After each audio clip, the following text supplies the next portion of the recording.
अस्सलाम वालेकुम पाकिस्तान, अस्सलाम वालेकुम फैसलाबाद। आप देख रहे हैं प्रोग्राम टॉप क्वेश्चन और मैं हूं आपका मेज़बान ताहिर नूर। आज जिस बहुत ही अहम और एक ख़ास टॉपिक के ऊपर आज हम बात करेंगे, वो एक बहुत ही इसने पूरी दुनिया में एक सरासमगी फैलाई हुई है। एक बहुत हॉरर इसकी वजह से लोग महसूस कर रहे हैं। बहुत इसने टेंशन फैलाई हुई है पूरी दुनिया में। और जी हाँ, मैं बिल्कुल बात कर रहा हूँ कोरोना वायरस कोविड-19 के बारे में। तो कोरोना वायरस अल्हम्दुलिल्लाह इस मामले में हम अल्लाह का शुक्र अदा करते हैं कि बाकी ममालिक की निस्बत पाकिस्तान में इसने कम तबाही मचाई, मगर उसमें हमारी हुकूमत का एक बहुत बड़ा हाथ है कि उन्होंने बहुत अच्छे इकदाम किए। मगर यहाँ पर एक थोड़ी सी बात यहाँ पर भी है कि अवाम ने उतना साथ नहीं दिया गवर्नमेंट का कि जितना देना चाहिए थी, इतनी केयर नहीं की। शुरू में कोविड-19 को यानी कोरोना वायरस को इतना सीरियस नहीं लिया। इसके बारे में बहुत मीम्स बनाए लोगों ने और इसको ये कहा कि ये एक पाकिस्तान में जैसे आएगा ही नहीं, जैसे जैसे कबूतर आंखें बंद करके बैठा रहता है। तो इसी तरह हमने भी यही किया कि कोविड-19 कोरोना वायरस पाकिस्तान में नहीं आएगा और हम पर असरअंदाज नहीं आएगा। फिर किसी ने कहा कि गर्मियाँ आएंगी तो गर्मी में यहाँ इतनी गर्मी पड़ती है तो ये वायरस जो है वो यहाँ से बिल्कुल इसका सफाया हो जाएगा।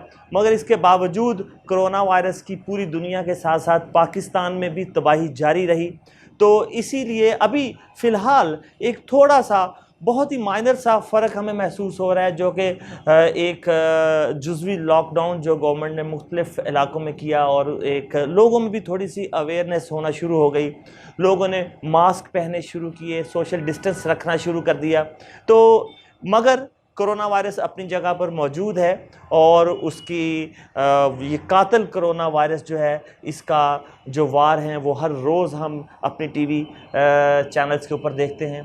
तो इससे ये असल में है क्या, इसके बारे में बहुत से लोग ख़ास तौर पर सोशल मीडिया के ऊपर बहुत सारी इसके ऊपर बातें कि ये ऐसे है, ये ऐसे दूर हो जाएगा, असल में इसकी हकीकत ये है, और बहुत सारे अजीबो-गरीब मन घड़त किस्से और वाक़े जो हैं ये इसके बारे में मंसूब किए जाते हैं। तो आज हमने ख़ास तौर पर आम फ़हम लैंग्वेज में एक बहुत ही हमारे पास फैसलाबाद की मशहूर व मारूफ़ पर्सनैलिटी यहाँ पर मौजूद है, जो कि कोरोना वायरस के बारे में डिटेल्स में बताएंगे, जो कि एक आम आदमी को भी समझ लग जाएगी। इसलिए मैं चाहूँगा कि आज का प्रोग्राम हमारा बहुत ध्यान से सुनिएगा, दूसरों को भी इसके बारे में बताइएगा कि ये प्रोग्राम सुने, ताकि आपको ये पता चल सके, ये मालूम हो कि आखिर कोविड-19 या कोरोना वायरस है क्या। तो मैं बहुत हमारे लिए ऑनर की बात है कि डॉक्टर उस्मान अली इशफाक साहब पीएचडी माइक्रोबायोलॉजी एसोसिएट प्रोफेसर हैं, department of bio informatics and biotechnology, government college university Faisalabad से। वो आज हमारे साथ स्टूडियो में मौजूद हैं। सर, हम आपको वेलकम करते हैं, शुक्रिया कि आपने अपनी मसरूफियात में से टाइम निकाला।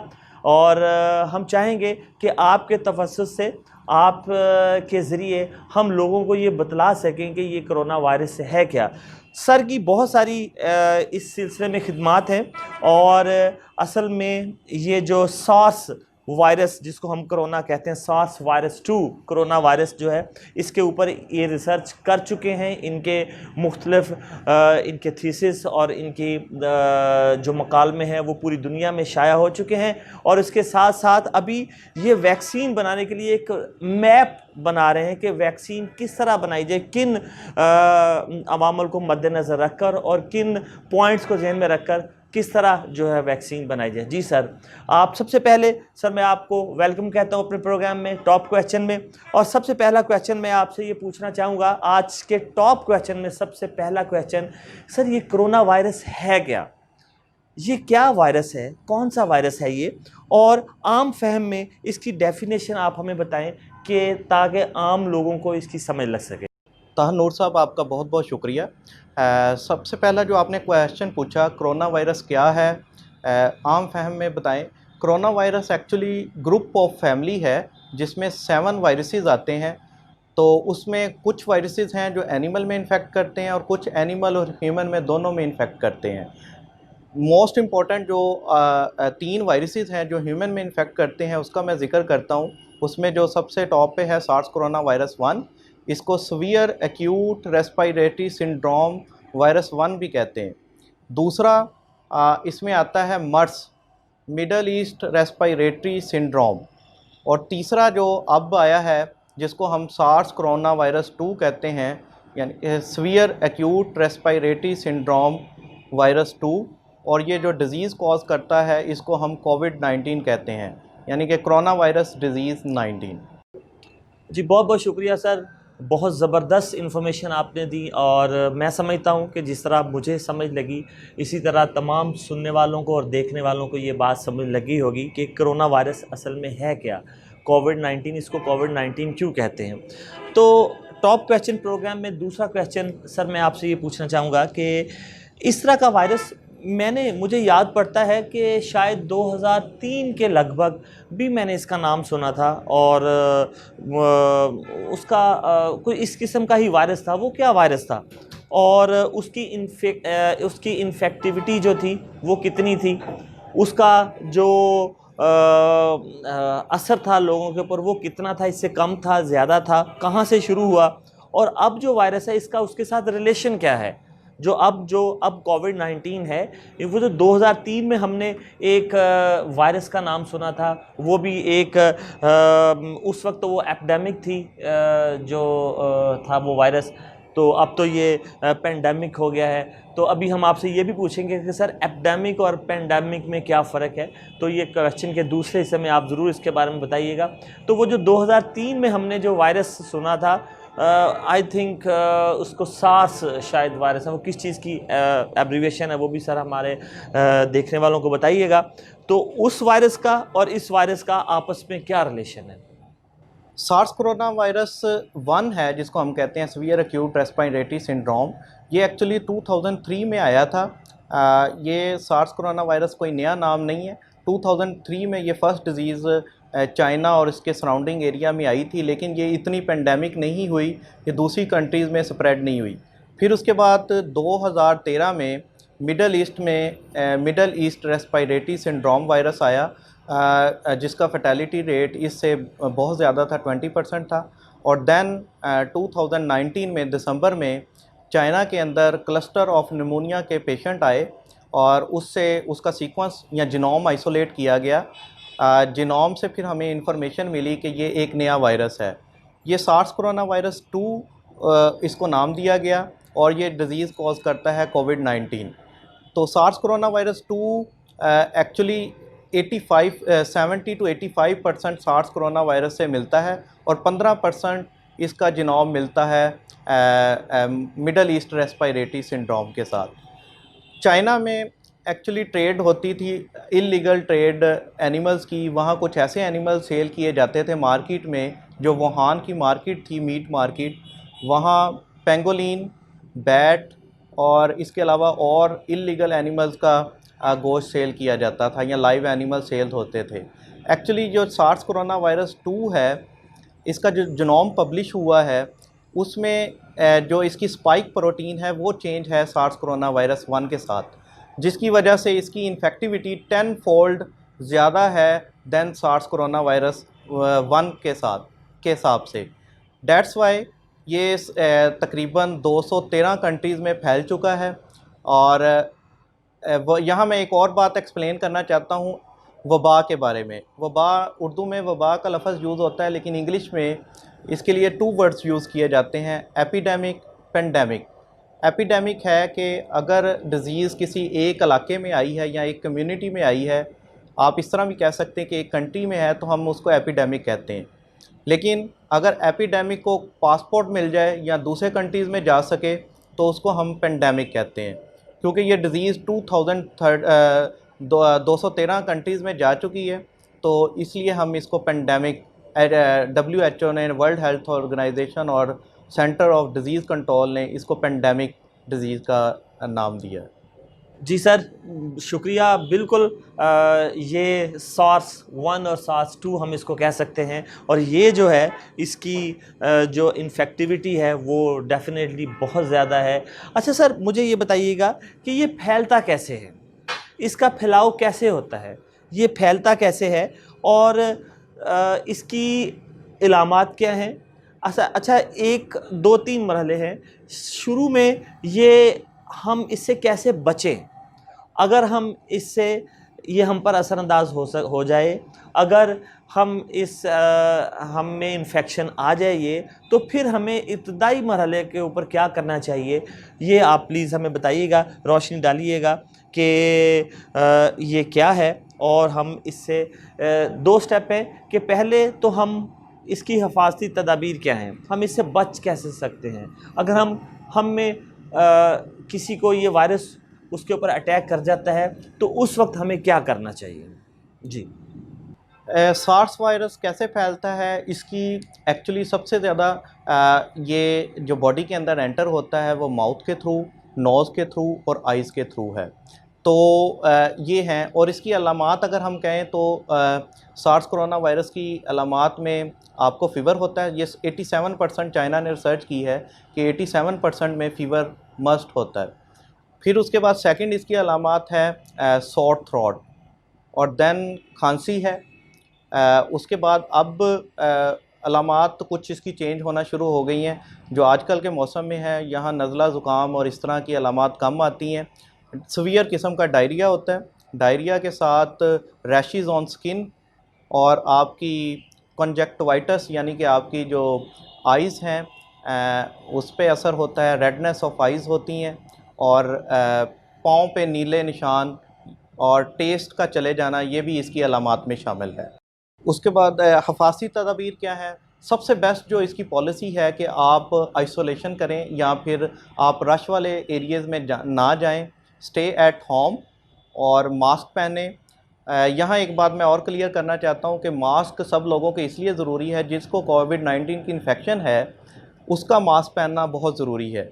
क्योंकि आम लोग अगर मास्क पहनते हैं और कोविड-19 का पेशेंट अगर मास्क नहीं पहनता, तो फिर मास्क पहनने वाले को भी 70% चांसेस हैं कि उसमें इन्फेक्शन चले जाएगा। तो इसलिए सब लोगों को मास्क पहनेंगे तो हम 100% इससे प्रिवेंट हो सकते हैं। दूसरा है कि ज़्यादा रश वाले एरिए में ना जाएं, तो इस तरह हम इससे प्रिवेंट कर सकते हैं। 2 किस्म के टेस्ट अवेलेबल हैं, एक तो पीसीआर टेस्ट है जो मोस्ट रिलायबल है। इसके अलावा एंटीबॉडीज़ के टेस्ट हैं, इम्यूनोग्लोबुलिन जी और immunoglobulin M antibodies. Immunoglobulin G और एम के बारे में थोड़ा सा मैं एक्सप्लेन कर दूं। इम्यूनोग्लोबुलिन एम अर्ली मार्कर है, इम्यूनोग्लोबुलिन जी लेट मार्कर है। अब एक पेशेंट विंडो पीरियड में है। विंडो पीरियड क्या कहते हैं कि आपको इन्फेक्शन हुई 1 से 5 दिन तक विंडो पीरियड है। इसमें आपका पीसीआर पॉजिटिव आता है, लेकिन आपका इम्यूनोग्लोबुलिन एम और जी का टेस्ट नेगेटिव आता है। इस दौरान अगर आप 5 दिन के अंदर टेस्ट करवाएंगे तो इम्यूनोग्लोबुलिन जी और एम नेगेटिव आएगा, यानी कि एंटीबॉडीज़ टेस्ट नेगेटिव आएगा और पीसीआर टेस्ट पॉजिटिव आएगा। उसके बाद इम्यूनोग्लोबुलिन एम है जो अर्ली मार्कर है, वो 7 डेज़ से लेकर 14 दिन तक एक्सप्रेस होता है, उसके बाद ख़त्म हो जाता है। तो यानी कि आप डिज़ीज़ ये इस फेज़ को हम सिम्प्टोमेटिक फ़ेज़ भी कहते हैं, यानी इसमें बुखार या कोई सिम्टम्स आने शुरू हो जाते हैं और 14 दिन तक वो सस्टेन्ड रहते हैं। तो ये उसकी निशानी भी है। तो अगर आपका पीसीआर पॉजिटिव है, इम्यूनोग्लोबुलिन एम पॉजिटिव है, जी नेगेटिव है, इट मीन्स कि आपका अर्ली मार्कर डिटेक्ट हुआ है और आपके 7 डेज़ से 14 डेज़ तक का पीरियड जारी है। थर्ड है कि आपका पीसीआर पॉजिटिव है, आपका इम्यूनोग्लोबुलिन जी एम भी पॉजिटिव है, जी भी पॉजिटिव एम नेगेटिव है, जी पॉजिटिव है। तो इट मीन्स कि आपका जो पीक पीरियड है सिम्टम्स का वो रिकवरी की तरफ जा रहा है, और जी एंटीबॉडीज़ हैं जो कि एंटीबॉडीज़ आपको इम्यूनिटी प्रोवाइड करती हैं और रिकवरी के में मदद देती हैं, तो वो एक्सप्रेस कर रहा है, यानी कि आप रिकवरी की तरफ जा रहे हैं। लेकिन अभी अगर पीसीआर नेगेटिव है और इम्यूनोग्लोबुलिन जी पॉजिटिव है, तो इट मीन्स कि आप रिकवर्ड हो चुके हैं और आपके अंदर एंटीबॉडीज़ बन चुकी हैं और आप प्लाज्मा दे सकते हैं। अगर हो जाए आपका टेस्ट पॉजिटिव आता है तो आप सबसे पहले आइसोलेशन इख्तियार करें। आइसोलेशन में अगर आपके घर सेपरेट रूम हैं तो आइसोलेशन आप अपने घर में भी कर सकते हैं, नहीं तो किसी क्वारंटाइन सेंटर में भी जाके ज्वाइन कर सकते हैं जो गवर्नमेंट ने बनाए हुए हैं। दूसरा है कि अगर आपको सिम्टम शो होते हैं जिस तरह तेज़ बुखार, शॉर्टनेस ऑफ ब्रीथ होती है, तो फ़ौरन अपने चेस्ट के डॉक्टर को चेक कराएं, पल्मोनोलॉजिस्ट को चेक करवाएं और उससे जो रिकमेंडेड मेडिसिन है वो लें। आप घर में भाप भी ले सकते हैं, इस तरह की रेमेडीज़ भी कर सकते हैं। Zinc supplement, vitamin C, vitamin D और कोई भी एंटीऑक्सीडेंट जिस तरह टी वगैरह है नॉर्मल रूटीन की, वो आप ले सकते हैं to increase your immune response. जी सर, बहुत बहुत शुक्रिया आपका। आपने इतने जामे अंदाज में जो है इसके बारे में बताया कि इससे बचें कैसे, और अगर हो जाए तो ये उससे फिर कैसे बचना चाहिए। और एक ख़ास तौर पर घर में बैठ के जो मुख्तलिफ़ किस्म के टोटके हैं, ये जान का मसला है, ये आम बात नहीं है। तो अपनी जान को कीमती समझें, क्योंकि आम लोगों के लिए सिर्फ ये गिनती हो सकती है, मगर आपकी फ़ैमिली के लिए आप बहुत अहम है। जब आपकी गाड़ी का हॉर्न बजता है तो आपके घर में बहुत सारे लोगों के चेहरे खिल उठते हैं। आपके बच्चे दौड़कर गेट के ऊपर आपको रिसीव करने जाते हैं। आपके घर में आपकी मिसेज़, आपकी वालदा और आपके वालिद और दूसरे फैमिली मेम्बर्स जो हैं वो आपका बेताबी से इंतज़ार कर रहे होते हैं। तो इसलिए अपनी हिफाजत कीजिए, अपने बच्चों की, अपने फैमिली मेम्बर्स की हिफाजत ज़रूर कीजिए। और जो डॉक्टर साहब ने हमें हिदायत दी हैं, जो हिफाजती तदाबीर बताई हैं, उनके ऊपर सख्ती से अमल कीजिएगा। अच्छा डॉक्टर साहब, एक बात या मैं यहाँ ये क्लोजिंग क्वेश्चन होगा मेरा आज के टॉप क्वेश्चन का। तो डॉक्टर उस्मान अली इशफाक साहब हमारे साथ हैं, तो हमने सोचा कि इनसे ज़्यादा से ज़्यादा इन्फॉर्मेशन हम हासिल करें। इनके बहुत सारे रिसर्च जो डॉक्यूमेंट्स हैं वो छप चुके हैं और बड़ा काम कर रहे हैं ये। हम तवक्को करते हैं कि इनकी ही तहकीक के ऊपर जल्द अज जल्द जो है वो कोई वैक्सीनेशन बन जाए और इसका इलाज जो है वो भी मार्केट में जल्द अज जल्द आ जाए। अच्छा सर, बहुत सारी मिथ बनी हुई हैं कि जी हॉस्पिटल नहीं जाना, बीमार हो जाना है तो जी हॉस्पिटल नहीं जाना, वहाँ पर डॉक्टर कोई केयर नहीं करता। यहाँ तक एक सोशल मीडिया के ऊपर बना हुआ है कि जी वो जहर का टीका लगा देते हैं, वो डॉक्टर्स केयर नहीं करते, वहाँ पर कुछ नहीं है। जो जहाँ वहाँ जाता है वो 1 घंटे बाद या अगले दिन उसकी डेथ हो जाती है। अच्छा भला गया था जी हमारा फ़लाँ अजीज़, और जब वहाँ से हम लेकर गए हैं तो 1 घंटे बाद या अगले दिन वो जी हम उनकी डेड बॉडी लेकर आए हैं। तो इसके बारे में क्या कहेंगे? ये जो मिथ बनी हुई है, ये जो एक प्रोपोगंडा सोशल मीडिया के ऊपर, इसमें कहाँ तक सच्चाई है, आप बताइएगा। कोरोना वायरस के बारे में या आपने मिथ के बारे में क्वेश्चन पूछा कि अगर इंजेक्शन दिया जाए, तो बहुत सारी मिथ हैं, ये इंजेक्शन वाली वन ऑफ देम। ऐसा कोई, बल्कि आप डॉक्टर के पास जाएं, ऐसा कोई इंजेक्शन नहीं है कि वो आपको डायरेक्ट जाएंगे और आपको वो लगाएंगे और मार देंगे। वो आपके मसीहा हैं, कोई आपको मारने के लिए नहीं बैठे हुए, ठीक है। तो ऐसी कोई बात नहीं है, और ना ही ऐसा कोई इंजेक्शन हॉस्पिटल में है या दिया गया है कि वो आप लगाएं तो उससे डेथ हो जाएगी। हाँ, ये है कि कोरोना वायरसेस की वजह से बहुत सारी डिजीज़ एक्सीलरेट कर जाती हैं। मसलन बंदे को पता नहीं है कि हार्ट का एक पेशेंट है, उसको पता नहीं है, लेकिन कोरोना वायरस की वजह से उसका हार्ट का अटैक होने के चांसेस बढ़ जाते हैं। इसी तरह किडनी फेलियर के चांसेस बढ़ जाते हैं, क्योंकि कोरोना वायरस किडनी में भी रेप्लिकेट करता है, इंटेस्टाइन में भी रेप्लिकेट कर सकता है या जा सकता है। तो उसकी वजह से थ्रोम्बोसिस भी हो सकती है, डिक्रीज लिम्फोसाइट्स हो सकते हैं, तो आपको किसी वजह से भी डेथ हो सकती है, कोई और डिज़ीज़ की वजह से। तो कोरोना वायरस एक तो डिज़ीज़ को एक्सीलरेट करता है। दूसरा है, एक और मिथ है कि आप ये गर्मी पड़ेगी जी, ज़्यादा गर्मी पड़ेगी तो कोरोना वायरस की इन्फेक्टिविटी रहनी नहीं, अब आप समझें कि कोरोना वायरस ख़त्म हो जाता है। इसमें भी कोई हकीकत नहीं है कि 27 डिग्री पे या 40 डिग्री पे ये इसकी इन्फेक्टिविटी कम होगी। कोरोना वायरस की जो किलिंग है वो अबव 57 डिग्री सेंटीग्रेड पे है, और इतना टेम्परेचर कहीं भी नहीं होता। तो ये भी मिथ है। तीसरा है कि आप लोग कहते हैं कि पानी ज़्यादा से ज़्यादा पिए जाएं, और पानी पी के ना कोरोना वायरस आपके फ्लश हो जाएगा यूरिन के थ्रू। इसमें भी कोई हकीकत नहीं है। हाँ, ये ठीक है कि जनरल हेल्थ के लिए ज़्यादा पानी बेहतर है, लेकिन उससे ये है कि कोई कोरोना वायरस फ्लश नहीं होता ज़्यादा पानी पीने के अलावा। एक और मिथ है जिसको मैं कि सना मक्की के लीव्स लोगों ने बहुत खाए हैं, बल्कि 200-300 रुपए से उसकी 2400 किलो कीमत बढ़ गई, ठीक है। तो लोगों ने बल्कि एक टाइम की बजाय उसके कहवे 2-2, 3-3 टाइम पिए। मैं इसमें ये बात क्लियर करना चाहता हूँ कि जो सना मक्की के लीव्स हैं, वो अभी तक कोई रिसर्च रिपोर्टेड नहीं है कि उसके अंदर कोई ऐसा केमिकल रिपोर्ट हुआ हो जो कोरोना वायरस को डायरेक्ट इनहिबिट करता हो। अभी तक इसमें कोई इस तरह का रिसर्च पेपर या कोई भी रिसर्च अवेलेबल नहीं है। दूसरा ये है कि वो एक आपके लिए जो सीवियर पेशेंट हैं या जो हैं उनमें जो सना मक्की है वो डायबिटीज़ के पेशेंट के लिए या फिर कार्डियोवैस्कुलर डिजीज़ के लिए डेथ कॉज करने का भी बाइस बन सकती है, क्योंकि ये सीवियर डायरिया कॉज करती है, आपका ब्लड प्रेशर लो कर सकते हैं या डायरिया से आपकी डिहाइड्रेशन हो सकती है। जी डॉक्टर साहब, बहुत बहुत शुक्रिया।